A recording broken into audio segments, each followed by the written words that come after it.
आइए हम देखते हैं देवी माँ के, माँ दुर्गा के, त्रिपुर सुंदरी के, जगत जननी के, परमेश्वरी, नारायणी, वात्सल्यमयी, आनंदमयी दुर्गा माँ के उस तीसरे स्वरूप को देखें जो चंद्रघंटा कहलाता है।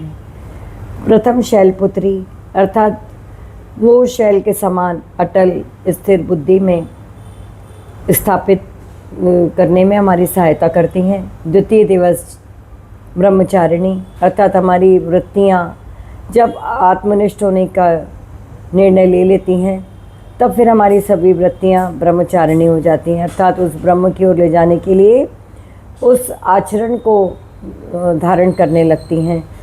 आचार और विचार और व्यवहार उस सब में हम पारंगत होने लगते हैं, क्योंकि हमारा लक्ष्य सामने है। हमारा डेस्टिनेशन क्या है? मुझे एक जीवन तो परमात्मा की ओर जाना ही जाना है, क्योंकि ये आवागमन बहुत हुआ, क्योंकि संसार दुखालय है। इसको जान लेने के लिए ही हमें ह्यूमन बॉडी भगवान ने दी है। ये नौका के स्वरूप है जिससे हम भव पार हो सकते हैं।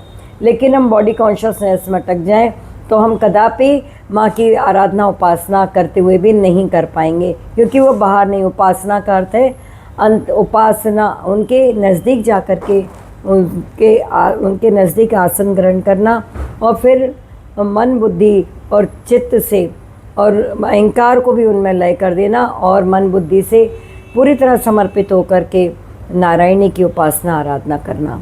इसलिए गोपियों ने कात्यायनी माँ की उपासना की थी।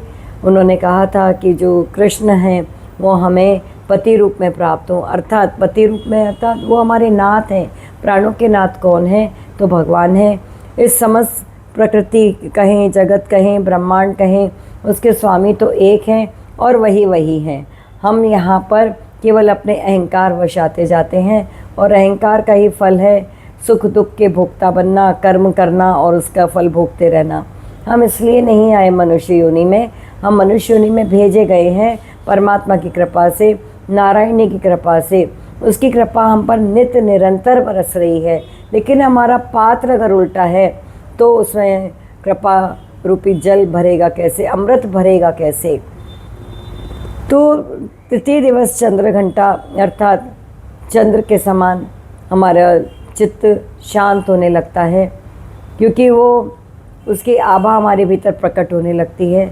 और घंटा अर्थात एक ध्वनि, घंटा जैसे ध्वनि करता है, हमारे अंदर नित्य प्रति एक ध्वनि गुंजायमान होती है। एक सत्य है, एक ब्रह्म सत्य है, यही हमारे भीतर, यही शंखनाद होता रहता है।